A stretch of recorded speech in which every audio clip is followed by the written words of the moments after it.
ऐसे धज्जियां उड़ाएगा माल्यराव द्वारका रानी की इस नीचता की। नमस्कार दोस्तों, स्वागत है आपका आपके अपने चैनल हंग्री स्पिरिट्स में। हंग्री स्पिरिट्स देख रहे सारे दर्शकों का मैं अंजू शर्मा दिल से स्वागत करती हूं। द्वारका रानी ने वो कहावत याद दिला दी दोस्तों कि चोर चोरी से जाए, हेरा फेरी से ना जाए। द्वारका रानी जो आज फिर से उसी रास्ते पे चल रही है जिस रास्ते को उसने पहले छोड़ दिया था।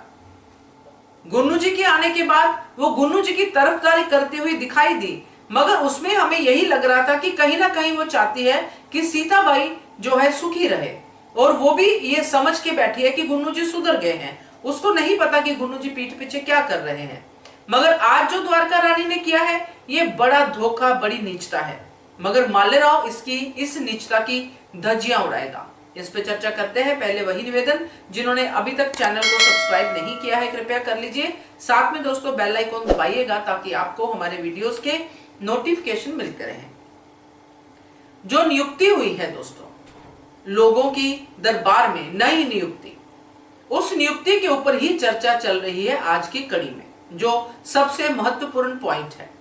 वैसे तो माल्यराव के सुधार की बात ही क्या करनी, बहुत सुधर गए माल्यराव। अच्छा लगता है देख के, अपनी आई के साथ इतना अच्छा सीन उन्होंने जो रिप्रेजेंट किया, और साथ में मैनाबाई के साथ भी उनकी बहुत अच्छी बननी शुरू हो गई है। यानी कि माल्यराव पूरी तरह से राजकुमार के गुण में दिखाई दे रहे हैं और रिस्पॉन्सिबिलिटी लेते हुए दिखाई दे रहे हैं। इसी के बीच में अगर हम ये सोचे कि अगर कोई माल्यराव के सामने ही ऐसी धोखे और नीचता वाली बात करता है तो क्या माल्यराव नहीं समझेंगे? क्योंकि एक समय था जब माल्यराव खुद ऐसे नकली मोहर लगाना या फिर कुछ और हस्तक्षेप करके कागजों में कुछ और कर देना माल्यराव खुद करते रहे हैं। तो क्या माल्यराव इन चालों को नहीं समझेंगे? जरूर समझेंगे। माल्यराव तो तब राजकुमार की एक ईगो में थे, इसलिए इतनी सारी गलतियां करते गए और बहुत बड़ी बड़ी गलतियां की, मगर उन गलतियों को उन्होंने सुधारा भी और उनसे सीखा भी। आज द्वारका रानी ने जो किया है दोस्तों, जमुनाबाई ने इंफॉर्मेशन पास ऑन किया कि ऐसे करके नियुक्तियों की बात हो रही थी, तो क्यों ना हम ऐसा करें।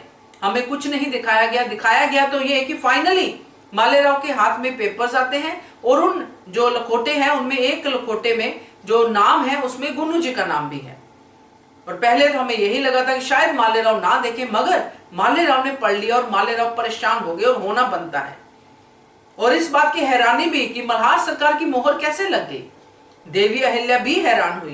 देवी अहिल्या ने कह दिया कि नहीं लखोटा भेजना है पूना, यानी कि वहां पे अंतिम संस्कार में गए हुए हैं बाबा साहब, तो उनको वहां पे ये नहीं भेजना है।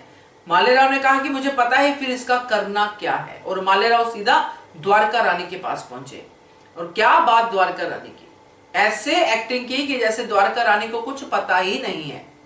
अब दोस्तों जो बात हम बाहर बैठे समझ रहे हैं, क्या माल्यराव को नहीं समझ में आएगी कि ये गुन्नू जी का नाम इसमें आया कैसे?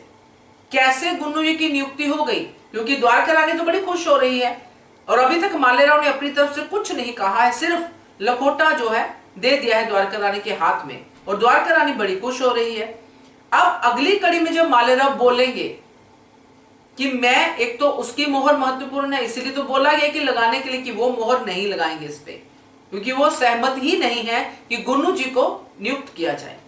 और दूसरा, जब माल्यराव इसकी तय तक पहुंचेंगे, क्योंकि वो जो दो लोग बैठे थे जो कक्ष में जिसमें उन्होंने वो लखोटे माल्यराव को दिए मोहर लगाने के लिए, वो भी दोनों बिके हुए लग रहे थे, और इनको खरीदना तो गुन्नू जी के दाएं हाथ का खेल है, द्वारका रानी के दाएं हाथ का खेल है, यही तो वो करते आए हैं।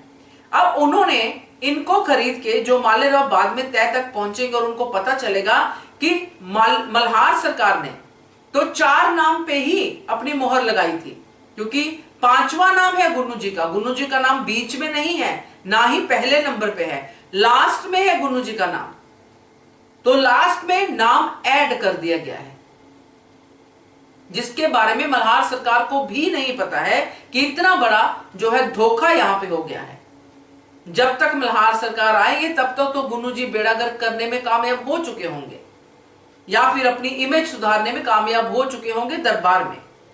द्वारका रानी ने अपनी तरफ से बड़ी शान पट्टी की है कि मैं अब इस मौके का फायदा उठाती हूँ, मल्हार सरकार यहाँ पे है नहीं, और माल्यराव और अहिल्या मल्हार सरकार की मोहर के आगे कोई आवाज उठाएंगे नहीं, और मेरा जो जवाई है वो भर्ती हो जाएगा दरबार में।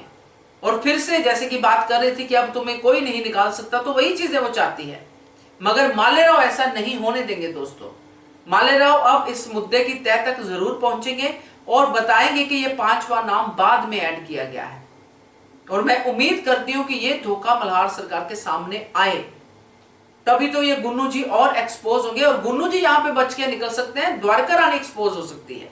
ये तो सासूबाई ने प्यार में कर दिया, ऐसे भी इसको लेके जा सकते हैं कि अपने जवाई और बेटी को यहां पे वाड़े में परमानेंट रखने के लिए ये द्वारका रानी ने ममता में कर दिया है।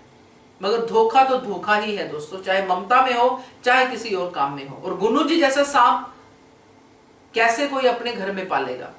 तो मुझे तो लगता है मालेराव इसकी तह तक पहुंच के ये द्वारका रानी की धज्जियां जरूर उड़ाएंगे। आपका क्या कहना है इसके बारे में कमेंट कीजिएगा। देखते रहिए channel hungry spirits. Thank you so much. Subscribe to our channel by clicking the subscribe button. Click the bell button and enjoy the latest uploads from our channel.